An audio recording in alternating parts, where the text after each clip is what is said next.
Hello student, next હવે આપણે factors contributing to the nursing shortage નર્સિંગની શોર્ટેજ એટલે કે નર્સિંગ સ્ટાફની જે શોર્ટેજ થાય છે, ઉણપ આવે છે, એમાં કયા કયા ફેક્ટર્સ છે કોન્ટ્રીબ્યુશન કરે છે એના વિશે જોઈશું. The forces shopping health policy in the United States, particularly as they affect nursing and its place in the healthcare system, have changed dramatically over the past decade. United સ્ટેટની અંદર જે health policy છે, health પોલિસીનો જે shape છે, એમાં particularly nursing અને એની જગ્યાઓ છે એના માટે અસરકારક છે, કારણ કે એ પોલિસીમાં એટલી બધી જગ્યાઓ ફાળવવામાં આવેલી નથી હેલ્થકેર સિસ્ટમ માટે, અને ડ્રામેટિકલી સદીઓથી ડિકેડ એટલે કે એક સદીથી ચેન્જ થાય છે. 10 વર્ષથી આ થોડી ચેન્જ થતી આવે છે. A set of complex contributing factors are impacting the supply of nurses. એમાં ઘણા બધા એવા ફેક્ટર્સ છે જે નર્સની સપ્લાય કરવામાં અસરકારક છે, નર્સની સપ્લાય થવામાં અસરકારક એટલે કે નર્સની ભરતી થવામાં અસરકારક છે. Ageing population. The current nursing shortage is deeply rooted in the demographic of the ageing US populations. અત્યારની જે નર્સિંગ શોર્ટેજ છે એનો મોસ્ટલી ડેમોગ્રાફિક જે એજિંગ પીપલ છે, જે વૃદ્ધ પીપલ છે યુએસની અંદર, એના કારણે જોવા મળે છે. The population of senior Americans is projected two grow significantly in the future. અને યુએસ પોપ્યુલેશનની અંદર એજિંગ પીપલ, વૃદ્ધ લોકોનો ગ્રોથ છે એ વધતો જશે ફ્યુચરની અંદર. The older population will grow rapidly between the year 2010 and 2030 when the baby boom generation reaches age 65. 2010થી 2030ની અંદર population છે એ વધારે વધશે, વૃદ્ધ લોકોની સંખ્યા વધશે, અને જ્યારે યંગ લોકો અને ચિલ્ડ્રનની સંખ્યા ઓછી થશે. As the population ages, the prevalence of chronic illness and patient acute increases, the demand of nurses will also. જેમ પોપ્યુલેશનની એજ વધશે, જેમ વૃદ્ધ માણસોની સંખ્યા વધશે, એમ ક્રોનિક ઇલનેસ અને પેશન્ટના જે નાના મોટા ડિઝીઝ છે એ વધશે, અને નર્સિંગ સ્ટાફ છે એની જરૂરિયાત પણ વધશે. ધેન છે rising demand. Despite decline the number of hospitals and beds over the past 2 decades, registered nurse (RN) demand is believed to be rising due to increasingly sick and older inpatients and increases in admissions since 1995. જેમ hospital અને બેડની સંખ્યા વધતી જાય છે, એમ registered nurse છે એની demand પણ વધતી જાય છે. ઓલ્ડર પેશન્ટ્સ છે અને એમાં પેશન્ટની ડિઝીઝને એમાં બધામાં ઇન્ક્રીઝીસ જોવા મળે છે. હોસ્પિટલમાં 1995થી અત્યાર સુધીમાં સતત એડમિશનમાં વધારો જ થતો રહ્યો છે, એટલા માટે ડિમાન્ડ છે રજિસ્ટર્ડ નર્સની એ પણ વધે છે. In addition, according to Buerhaus, the limited ability to apply the practice of substituting lesser skilled personnel for RNs has probably played a role in the increasing demand for RNs. બ્રુચેસના પ્રમાણે limited સંખ્યામાં seat હોવાથી, નર્સિંગની seat limited સંખ્યામાં હોવાથી એમાં apply છે એ limited માણસો જ કરી શકે છે, એમાં સ્પેશિયલ એજ્યુકેશન જોઈએ છે, એટલા માટે રજિસ્ટર્ડ નર્સ છે એના માટે બધા એપ્લાય કરી શકતા નથી, અને રજિસ્ટર્ડ નર્સિસ છે એની ડિમાન્ડ વધતી જાય છે. ધેન છે ageing nurse workforce. According to a study by Burhess, Strager and Abruch, the number of registered nurses in the workforce under 30 years of age dropped 41 between 1983 and 1998. 1983થી 1998ની અંદર 30 વર્ષથી ઓછી ઉંમરની nurses છે એ 41% જેટલી જ હતી, રજિસ્ટર્ડ નર્સ 41% જેટલી જ હતી. National sample of registered nurses report that the average age of the working registered nurse population was 43.3 in March 2000, up from 42.3 in 1996. National sample of registered નર્સેસે એક રિપોર્ટ તૈયાર કર્યો, એક સર્વે તૈયાર કર્યો, જેની અંદર માર્ચ 2000ની અંદર 43.3 એવરેજ એજ હતી, એવરેજ એજ હતી રજિસ્ટર્ડ નર્સની, જે 1996ની અંદર 42.3 હતી, એટલે કે એના કરતાં 43.3 એક વર્ષ જેટલી વધારે એવરેજ એજ વધી હતી. The government accounting office has forecast that 40% of all registered nurses will be older than age 50 by the year 2010.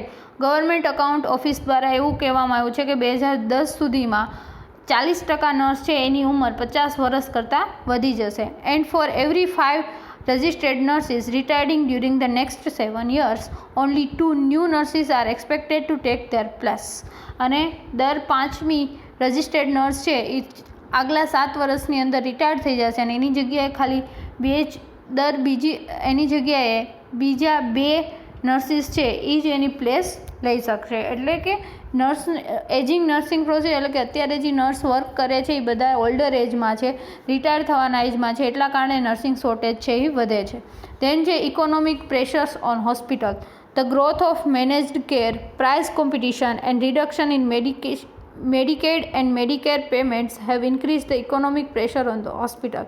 હોસ્પિટલમાં મેનેજ કેર છે, પ્રાઇઝનું કોમ્પિટિશન છે અને મેડિકલ કેર અને બીજી બધી કેર છે એમાં કોમ્પિટિશન અને પેમેન્ટ્સ વધવાને કારણે હોસ્પિટલ છે એની ઉપર ઇકોનોમિક પ્રેશર્સ જોવા મળે છે. In response hospitals have made substantial changes in the organisational and staffing pattern. અને એના કારણે હોસ્પિટલ છે એની બીજી જગ્યાઓમાં એને એ ખર્ચો ઓછો કરવાનો હોય તો મોસ્ટલી બીજી જગ્યામાં કે એમાં ઓર્ગેનાઇઝેશનલ ફેકલ્ટીમાં અને સ્ટાફિંગ પેટર્ન હોય એની અંદર એ ચેન્જીસ કરે છે. Reorganization has resulted in reduction in the number of professional nursing staff and increased use of unlicensed assistive personnel. Reorganisation થાય, કોઈપણ વસ્તુનું રીઓર્ગેનાઇઝેશન થાય એટલે માટે સ્ટાફિંગ છે એનું રિડક્શન આવે, રજિસ્ટર્ડ નર્સ છે, લાયસન્સ નર્સ છે એનું રિડક્શન થઈ જાય અને એની જગ્યાએ UAPS અનલાયસન્ડ એસોસિએટિવ પર્સોનેલનો યુઝ વધતો જાય છે કારણ કે ઓછા પૈસામાં કામ કરતું હોય. રજિસ્ટર્ડ નર્સ છે તો એને પૂરતો પગાર દેવો પડે. Consolidation of patient care units, shifting patients into less costly outpatient and ambulatory facilities, the merging and consolidation of facilities and decrease in patients' length of stay. ત્યાર પછી શું કરે, રીઓર્ગેનાઇઝેશન થાય એટલે પેશન્ટ કેર યુનિટ છે, પેશન્ટનું out patient છે એ બધાને એક કરી નાખે અને પેશન્ટ છે ને એમ્બ્યુલેટરી ફેસિલિટી છે એટલે કે જે બીજી બધી ફેસિલિટી હોય એ ઘટાડી નાખે. એની સાથે સાથે પેશન્ટનો હોસ્પિટલનો સ્ટે છે એ પણ ઓછો કરી નાખે જેથી કરીને એને નર્સની જરૂરિયાત ઓછી પડે. ધેન છે declining registered nurses wages. In California the rest of the nation inflation adjust wages rates for registered nurse actually fell in the mid 1990s and have risen very little if any since 1997. કેલિફોર્નિયાની અંદર જ્યારે registered નર્સની સેલેરીનો જે બધો report કરવામાં આવ્યો તો જોવા મળ્યું કે મિડ 1990sની અંદર રજિસ્ટર્ડ નર્સિસ છે એનું વેજીસ એટલે કે મહેનતાણું છે બહુ ઓછું હતું. 1997 સુધીમાં થોડુંક એવું વધ્યું છે. ધેન છે increase in intensity of nursing care.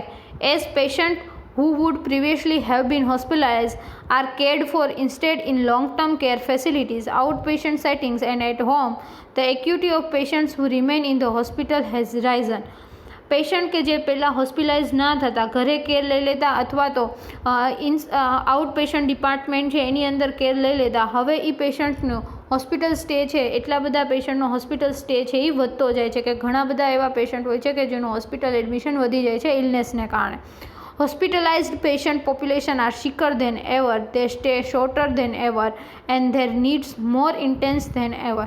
હોસ્પિટલાઇઝમાં પેશન્ટની પોપ્યુલેશન છે એ વધતી જાય છે, એનો સ્ટે છે એ પણ વધતો જાય છે અને એની સાથે સાથે એની કેર એટલે કે ઇન્ટેન્સિવ કેર, સૌથી ક્રિટિકલ કેર આપવાની જરૂરિયાત પણ વધતી જાય છે. It is estimate that the cumulative real case mix change in hospital has been on the order of 20% growth in complexity between 1981 and 1992. 1981થી 1992ની વચ્ચે 20% જેટલો હોસ્પિટલમાં કેસ વધવા 20% જેટલા કેસીસ વધતા ગયા છે. The increase of intensity of nursing care needed and the increased use of non professional nursing staff has raised concerns about the quality of care being provided in the hospital. જેમ જેમ nursing intensive care છે એની જરૂરિયાત વધતી જાય છે એમ non professional staff છે, non professional nursing staff છે, અનલાયસન્સ nursing staff છે એનો યુઝ વધતો જાય છે અને હોસ્પિટલની અંદર ક્વોલિટેટિવ કેર અપાય છે કે નહીં એ પણ એક ક્વેશ્ચન્સ છે, એ પણ એક કન્સર્નની વાત છે. Improvements in spouse income and job security. Job security અને સ્પાઉસ ઇન્કમની અંદર ઇમ્પ્રુવમેન્ટ્સ જોવા મળે છે. The robust national economy over the past few years has given some nurses greater economic security and income growth. Robot national economy છે એ નર્સિસને ઘણા બધી economic security આપે છે અને એની ઇન્કમ છે એમાં ઝડપથી વધારો થયો છે. This has allowed some registered nurses to withdraw from the labor market. અને એના કારણે ઘણી એવી રજિસ્ટ્રેટેડ નર્સિસ છે જે હોસ્પિટલમાંથી છૂટી થઈ અને રોબોટ્સ નેશનલ ઇકોનોમીની અંદર કામ કરવા જતી રહ્યો, એટલે કે જે નેશનલ માર્કેટ હોય કે જે લેબર માર્કેટ હોય કે જ્યાં પ્રોપર વર્કની જરૂર હોય ત્યાં નર્સિસ કામ ના કરતી હોય. ધેન છે unsatisfactory working conditions. Many nurses are discontent their current work environment. ઘણી બધી નર્સિસ હોય કે જેનું પોતાનું અત્યારનું હાલનું વાતાવરણ હોય એમાં એને કામ કરવું ગમતું ના હોય. The physical demands and stress of the workplace attribute to increase workloads, inadequate staffing, inflexibility scheduling and mandatory overtime contribute to increased turnover and nurses withdrawing from the care delivery workforce.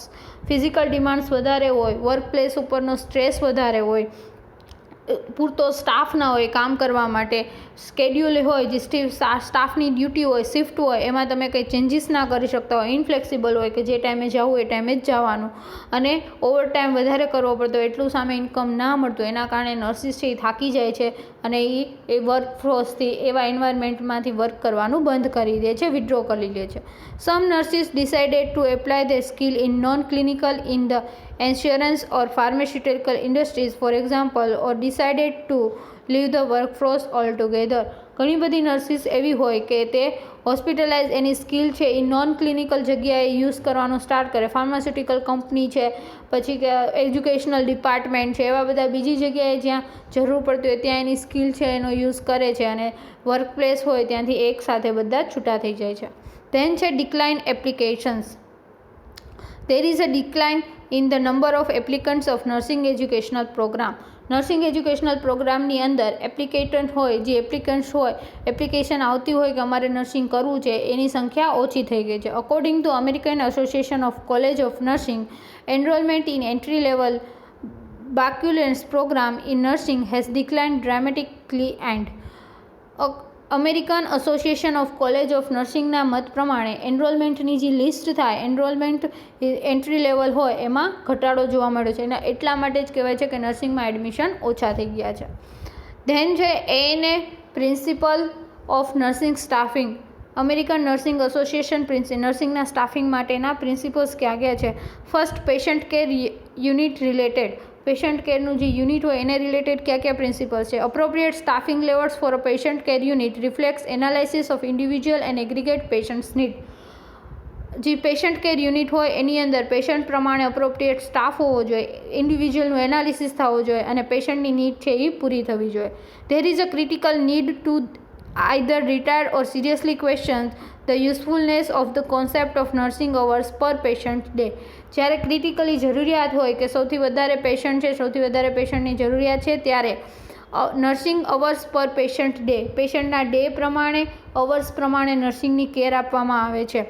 Unit functions necessary to support delivery of qualitative patient care must also be consider in determining staffing levels. યુનિટનું function જરૂરી, યુનિટનું એક મહત્ત્વનું function એ પણ છે કે પેશન્ટને qualitative care મળી રહે, સપોર્ટ મળી રહે, જેટલી જોતી હોય એટલી ડિલિવરી ઓફ કેર મળી રહે અને સ્ટાફિંગનું લેવલ છે એ પણ વધારવાનું હોય છે. ધેન છે staff related principles. The specific need of various patient population should determine the appropriate clinical comprehensive required of the nursing practice in the area. પેશન્ટને કઈ પ્રકારની જરૂરિયાત છે, સ્પેશિયલ પેશન્ટ છે જેમ કે સ્પેશિયલ હાર્ટ ડિઝીઝવાળા, કિડની ડિઝીઝવાળા, labour work, pregnancy, gynaecological patient, તો એવા પેશન્ટને પ્રોપર નીડની કઈ જોઈએ, એવી રીતના સ્ટાફ છે એને એની પ્રેક્ટિસ છે એ ઇમ્પ્રૂવ કરવાની હોય છે. Registered nurse must have nursing management support and represent at both the operational level and executive level. Registered nurses છે એને નર્સિંગ મેનેજમેન્ટ વિશે પણ નોલેજ હોવું જોઈએ, એને ઓપરેશનલ લેવલ અને એક્ઝિક્યુટિવ લેવલ બંને જગ્યાએ પોતાના યુનિટ છે, પોતાની જે નર્સિસની યુનિટ છે એને રિપ્રેઝેન્ટ કરવાનો હોય છે. Clinical support from experience registered nurses should be readily available to those registered nurses with less proficiency. Registered nurses જે ઘણા ટાઈમથી કામ કરતા હોય તો એનો ક્લિનિકલ એક્સપિરિયન્સ છે એ ન્યૂ રજિસ્ટર્ડ નર્સિસ હોય જેને નવું કામ ચાલુ કર્યું હોય એના માટે કામ લાગવું જોઈએ, એને યુઝફુલ થવો જોઈએ. देन છે institutional or organization related principle. Organizational policy should reflect organizational climate and the values. Registered nurses and the other employees as strategic assets, they exhibit a true commitment to fulfill budgeted position in the timely manner. ઓર્ગેનાઇઝેશનની policy એવી જોવી જોઈએ કે જેમાં registered નર્સનું મહત્ત્વ શું છે, એનું વાતાવરણ શું છે, એમ્પ્લોયની નીડ શું છે, કઈ રીતનું કામ કરે છે, એનું હોસ્પિટલ ઓર્ગેનાઇઝેશનની પોલિસીની કમિટમેન્ટ શું છે, એનો વાયદો શું છે, એ બધું ખબર અને એના બજેટની અંદર એ પૂરું થતું હોવું જોઈએ. એ એવી રીતની આખી પોલિસી બનાવવાની હોય છે. All institutions should have documented competency for nursing staff, including agency or supplemental or traveling registered nurses for those activities that they have been authorized to perform. બધા ઇન્સ્ટિટ્યુશને એના ઇન્સ્ટિટ્યૂટની અંદર, એના ઓર્ગેનાઇઝેશનની અંદર જે પણ રજિસ્ટર્ડ નર્સ કામ કરતી હોય, નર્સિંગ સ્ટાફ કામ કરતો હોય કે એજન્સી દ્વારા હોય, સપ્લિમેન્ટ હોય અથવા ટ્રાવેલિંગ રજિસ્ટર્ડ નર્સિસ હોય, એનું ડોક્યુમેન્ટેશન કરવું ફરજિયાત છે. અને એ જે ઓથોરાઇઝડ પર્સન હોય એની જવાબદારી આવે છે. Organizational policy should recognize the merit needs of both patient and nursing staff. ઓર્ગેનાઇઝેશનની પોલિસી એવી હોવી જોઈએ કે જેની અંદર પેશન્ટ અને નર્સિંગ સ્ટાફ બંનેની જે જરૂરિયાત હોય એ પૂરી થતી હોવી જોઈએ. ધેન છે nursing norms of staffing, SIU staff inspection unit. સ્ટાફિંગના નોર્મ્સ ક્યાં છે? એક ઇમ્પોર્ટન્ટ ક્વેશ્ચન 5 માર્ક્સ માટે અથવા તો 2 માર્ક્સ માટે. નોર્મ્સ ઓફ સ્ટાફિંગ, સ્ટાફિંગની નોર્મ્સ ક્યાં છે, માન્યતાઓ ક્યાં છે અથવા તો એના નિયમો ક્યાં છે. SIU staff inspection unit. Norms are standards that guide, control and regulate individual and communities. Norms એવા સ્ટાન્ડર્ડ છે, એવા કાયદાઓ છે કે જે કમ્યુનિટીઝ અથવા ઇન્ડિવિજ્યુઅલ છે એને ગાઈડ કરે, કંટ્રોલ કરે અને રેગ્યુલેટ કરે. For planning nursing manpower we have to follow some norms. Nursing મેન પાવરનું પ્લાનિંગ કરતી વખતે આપણે ઘણા એવા નિયમ છે જે ફોલો કરવા પડે. The nursing norms are recommended by various committees such as the Nursing Manpower Committee, the High Power Committee, Dr. Bajaj Committee and the Staff Inspection Committee, TNAI and INC. નર્સિંગના નોર્મ છે ઘણી બધી committee દ્વારા recommended કરવામાં આવ્યા છે, જેમ કે nursing man power committee, high power committee, doctor Bajaj committee, staff infection committee, TNI અને INC દ્વારા ઇન્ટરનેશનલ નર્સિંગ કાઉન્સેલિંગ એના દ્વારા પણ રિકમેન્ડેડ કરવામાં આવ્યા છે nursing norm. The norms has been recommended taking into account the workload project in the wards and the other areas of the hospital. જે norms બનાવેલા હોય, જેના નોર્મ્સ આપણે લીધા હોય, એને વર્કલોડ છે એમાં પ્રોજેક્ટમાં એ પણ યુઝ કરવામાં આવે છે અને હોસ્પિટલના બીજા એરિયાની અંદર પણ એ નિયમ છે એનો યુઝ કરવામાં આવે છે. All the above committees and the staff inspection unit recommended the norms for optimum nurse patient ratio. બધી કમિટીમાંથી staff inspection unit SIU staff inspection unit અથવા સ્ટાફ ઇન્સ્પેક્શન કમિટી છે એને નોર્મ્સ આપ્યા. એ ઓપ્ટિમમ નર્સ પેશન્ટનો રેશિયો, મેક્સિમમ નર્સ અને પેશન્ટનો રેશિયો કેટલો હોવો જોઈએ એના વિશે આપ્યા છે. Such as 1:3 four non teaching hospital and 1:5 for the teaching hospital. જો નોન ટીચિંગ હોસ્પિટલ હોય કે જેમાં નર્સિંગ એજ્યુકેશન, મેડિકલ એજ્યુકેશન જોડાયેલો ન હોય, ખાલી હોસ્પિટલ હોય, તો એમાં 1:3નો રેશિયો હોવો જોઈએ. એક નર્સ પાસે 3 પેશન્ટ, એટલે કે 1:3 નર્સ પેશન્ટ રેશિયો હોવો જોઈએ. અને જ્યારે ટીચિંગ હોસ્પિટલ હોય, મતલબ કે એની જોડે એજ્યુકેશન ફેસિલિટી જોડાયેલી હોય, નર્સિંગ એજ્યુકેશન, મેડિકલ એજ્યુકેશન જોડાયેલું હોય, તો તેમાં 1:5નો રેશિયો હોવો જોઈએ. The Staff Inspection Unit SIU is the unit which has recommended the nursing norms in the year 1991-1992. As per these SIU norms, the present nurse-patient ratio is based and practiced all central government hospital. Staff inspection unit SIU દ્વારા nursing norms છે 1991-92ની અંદર આપવામાં આવ્યા અને આ જે staff inspection unit દ્વારા norms આપવામાં આવ્યા છે અત્યારની બધી ગવર્મેન્ટ હોસ્પિટલની અંદર એપ્લાઇડ કરવામાં આવે છે. રિકમેન્ડેશન ઓફ SIUનું રિકમેન્ડેશન શું છે? The norms for providing staff nurses and nursing sisters in government hospital is given in annexure to this report. The norms has been recommended taking into account the workload project in the wards and the other areas of the hospital. જે norms છે staff nurse માટે provide કરવામાં આવ્યા છે government hospital દ્વારા, એના એનેક્ઝરની અંદર include કરવામાં આવે છે. એની સાથે સાથે નોર્મ છે એ લખેલ શબ્દની અંદર બધા સ્ટાફ નર્સ અથવા વર્કલોડ એરિયા હોય એની અંદર રાખવામાં આવે છે અને બીજા હોસ્પિટલ એરિયા છે એની અંદર પણ એ નિયમ છે એને પાલન કરવામાં આવે છે. સેકન્ડ છે the post of nursing sister and staff nurse have been club together four calculating the staff entitlement for performing nursing care work which the staff nurse will continue to perform even after she is promoted to the existing scale of nursing sister. Nursing સિસ્ટરની જે post છે અથવા staff નર્સની જે post છે એ બંને એક જ છે, બંને ભેગી થાય છે અને બંને જોડે પરફોર્મ કરે છે અને એમાં એનું જે અનટાઇટલમેન્ટ છે એટલે કે જે ગોલ પૂરો કરવાનો હોય છે બંને જોડે ગોલ પૂરો કરે છે. સ્ટાફ નર્સ છે એ એનું કન્ટિન્યુ પરફોર્મ કરે છે અને સ્ટાફ નર્સ છે એ જ્યારે વર્ક સારું કરે ત્યારે એને પ્રમોટ કરી અને નર્સિંગ સિસ્ટર બનાવવામાં આવે છે. Out of the entitlement worked out on the basis of the norms 30% posts may be sanctioned as a nursing sister. Out of entitlement work એટલે કે જે ટાઇટલ ના હોય એવું વર્ક હોય કે સ્ટાફ નર્સ કે નર્સિંગ સિસ્ટરનું કંઈ ટાઇટલ જ ના હોય એવું વર્ક કરતા લોકો છે નોર્મ્સ પ્રમાણે 30% એવી પોસ્ટ છે, 30% એટલી જગ્યાઓ છે કે જેમાં અનટાઇટલમેન્ટ વર્ક ચાલે છે કે એની પાસે કોઈ હોદ્દો ના હોય છતાં એ વર્ક થતું હોય. This would further improve the existing ratio of 1 nursing sister to 3.6 staff nurses fixed by the government in settlement with the Delhi Nurse Union in May 1990.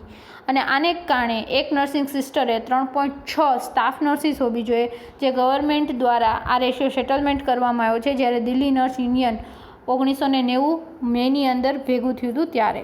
Fourth છે the assistant nursing superintendent are recommended in the ratio of 1 assistant nursing superintendent to every 4.5 nursing sister. Nursing superintendent assistant nursing superintendent માટેનો ratio છે 1:4.5. 4.5 nursing સિસ્ટરે એક assistant nursing superintendent હોવો જોઈએ. The ANS will perform the duty presently performed by nursing sister and perform duty in the shift also. જે assistant nursing superintendent હોય એ nursing sister જેવી જ duty perform કરે છે અને એની સાથે સાથે શિફ્ટની અંદર પણ ડ્યુટી પરફોર્મ કરે છે. The post of deputy nursing superintendent may continue at the level of 1 DNS per every 7.5 ANS. 7.5 ANS અને ANS ઉપર એક deputy nursing superintendent, 7.5 assistant nursing સુપ્રિન્ટેન્ડન્ટની ઉપર એક ડેપ્યુટી નર્સિંગ સુપ્રિન્ટેન્ડન્ટનો રેશિયો હોય છે. There will be a post of nursing superintendent for every hospital having 250 or more beds. 250 કે તેનાથી વધારે બેડ હોય એ બધી હોસ્પિટલની અંદર નર્સિંગ સુપ્રિન્ટેન્ડન્ટની પોસ્ટ હોય છે. There will be a post of 1 chief nursing officer for every hospital having 500 or more beds. 500 કે 500થી વધારે બેડ હોય એવી હોસ્પિટલની અંદર એક ચીફ નર્સિંગ ઓફિસર છે એની પણ પોસ્ટ ઇન્ક્લુડ કરવામાં આવે છે. It is recommended that 45% post is added for the area of 365 days working including 10% leave reserve.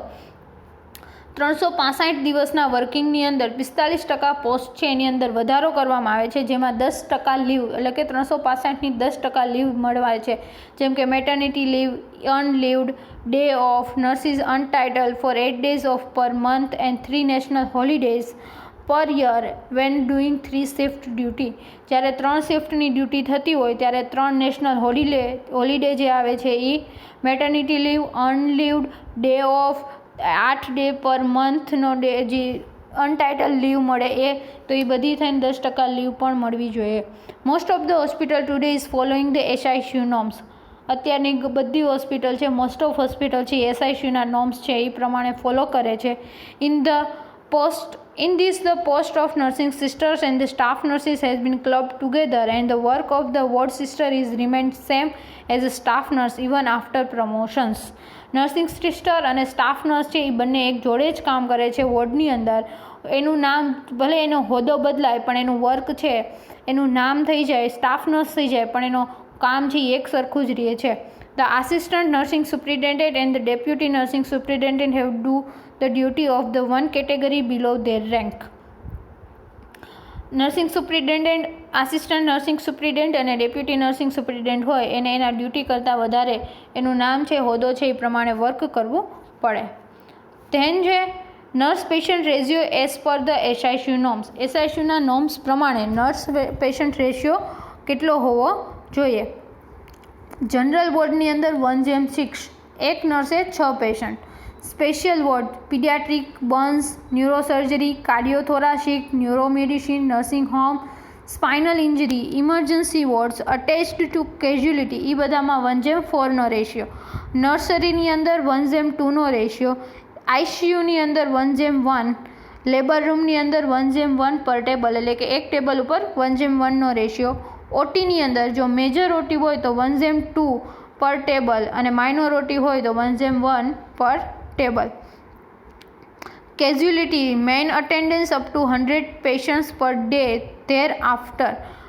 જો કેઝ્યુલિટી હોય એટલે કે જે ઇમરજન્સી વોર્ડ કહેવાય એની અંદર દિવસ 3 સ્ટાફ નર્સિસ ફોર 24 અવર્સ, 24 કલાક 3 સ્ટાફ નર્સિસ તો હોવી જ જોઈએ અને 1:1 પર શિફ્ટ અને એક શિફ્ટ પ્રમાણે 1:1નો રેશિયો હોવો જોઈએ શિફ્ટ પ્રમાણે. કેઝ્યુલિટીમાં જો 100 કરતાં વધારે પેશન્ટ છે એ ટ્રીટમેન્ટ લેતા હોય તો 1:35નો ratio. For every additional attention of 35 પેશન્ટનો રેશિયો હોય. ગાયનેક ઓબ્સ્ટેટિક અટેન્ડન્સ હોય thereafter every additional attendance of 15 પેશન્ટનું હોય તો 3 સ્ટાફ નર્સિસ 24 અવર, 1:1 પર શિફ્ટ અને 1:15નો રેશિયો જો 35 કરતાં વધારે પેશન્ટ હોય તો.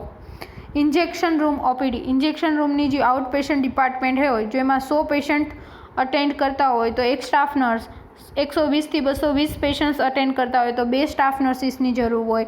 221થી 320 પેશન્ટ છે એ OPD રૂમમાં આવતા હોય તો 3 સ્ટાફ નર્સિસ. 321થી 420 પેશન્ટ જેટલા રોજના આવતા હોય તો 4 સ્ટાફ નર્સિસની જરૂર હોય છે.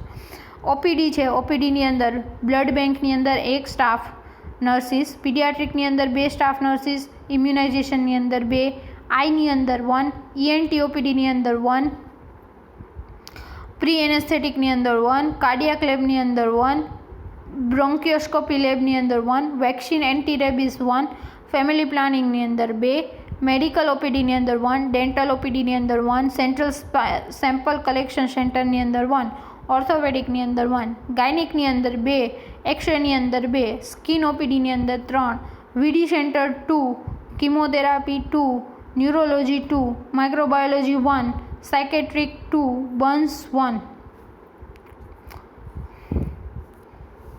In addition of the 10% reserve as per the exist rule, 45% posts may be added where services are provided for 365 days in a year, 24 hours. 10%ની રિઝર્વ લીવ હોય છે એમાં 45% પોસ્ટેજનો વધારો કરવામાં આવ્યો છે 365ના 24 કલાકને વર્કને ધ્યાનમાં લઈ. The nurse patient ratio as per the norms of TNI and INC, the Indian nursing counselling 1985. TNI અને INC પ્રમાણે નર્સ પેશન્ટ રેશિયો કેવો હોવો જોઈએ. જો ચીફ નર્સિંગ ઓફિસર 500 બેડ્સ હોય તો એક chief nursing officer, nursing superintendent 1/400 beds or above, 400 તેના કરતાં વધારે હોય ત્યારે એક nursing superintendent, DNS deputy nursing superintendent 1/300 beds and 1 additional for every 200 beds. 300 bed કરતાં વધારે હોય તો એક અને 200 બધા પછીના 201 ડેપ્યુટી નર્સિંગ સુપ્રિન્ટેન્ડન્ટ હોવો જોઈએ. Assistant nursing superintendent 1 for 100 to 150 beds or 3 to 4 wards. 3 થી 4 વોર્ડ્સની ઉપર એક આસિસ્ટન્ટ નર્સિંગ સુપ્રિન્ટેન્ડન્ટ અથવા તો 100 થી 150 બેડમાં એક assistant nursing superintendent. Ward sister 1 for 25 to 30 beds or 1 ward, 30% leave reserve. 25 થી 30 બેડની અંદર એક વોર્ડ સિસ્ટર હોવી જોઈએ અથવા તો એક વોર્ડની અંદર એક વોર્ડ સિસ્ટર અને એની 30% લીવ છે એ હોવી જોઈએ. Staff nurses 1 for 3 beds in a teaching hospital in general ward and 1 for 5 beds in non teaching hospital plus 30% leave reserve. Teaching hospital હોય તો સ્ટાફ નર્સ 1:3નો રેશિયો, નોન ટીચિંગ હોસ્પિટલ હોય તો 1:5નો રેશિયો અને એની સાથે સાથે 30% લીવ રિઝર્વ હોવી જોઈએ. Extra nursing staff to be provided for a departmental research function. Research function માટે એક્સ્ટ્રા સ્ટાફ નર્સ છે એનો નર્સિંગ સ્ટાફ છે એ પ્રોવાઈડ કરવાનો for OPD and emergency 1 staff nurse for 100 patients. 1:100નો રેશિયો હોય. ઓપીડી અથવા ઇમરજન્સી હોય તો એમાં 100 પેશન્ટ ઉપર એક staff nurse plus 30% leave. For intensive care unit આઈસીયુની અંદર 1:1 અથવા તો 1:3નો ઇચ શિફ્ટ રેશિયો હોય અને એમાં પણ 30% લીવ હોય છે. It is suggest that four 250 beds hospital there should be 1 infection control nurses. એવું સજેસ્ટ કરવામાં આવ્યું છે કે 250 બેડ અથવા વધારે બેડની હોસ્પિટલ હોય તો એમાં એક ઇન્ફેક્શન કંટ્રોલ નર્સ છે એને પણ રાખવાની હોય છે. તો આ બધું હતું કે નર્સ છે કેટલો રેશિયો હોસ્પિટલની અંદર કેટલા પેશન્ટ છે કેટલા વોર્ડ છે એ પ્રમાણે કેટલી નર્સ હોવી જોઈએ એનો રેશિયો હતા. એટલે નોર્મ્સ હતા, કાયદા હતા કે તમારે નર્સ કોઈ પણ હોસ્પિટલ ખોલવી હોય, તમારા વોર્ડ આટલા છે તો તમારી પાસે આટલી રજિસ્ટ્રેટેડ સ્ટાફ નર્સ હોવા જોઈએ અથવા આટલી નર્સિસ હોવી જોઈએ.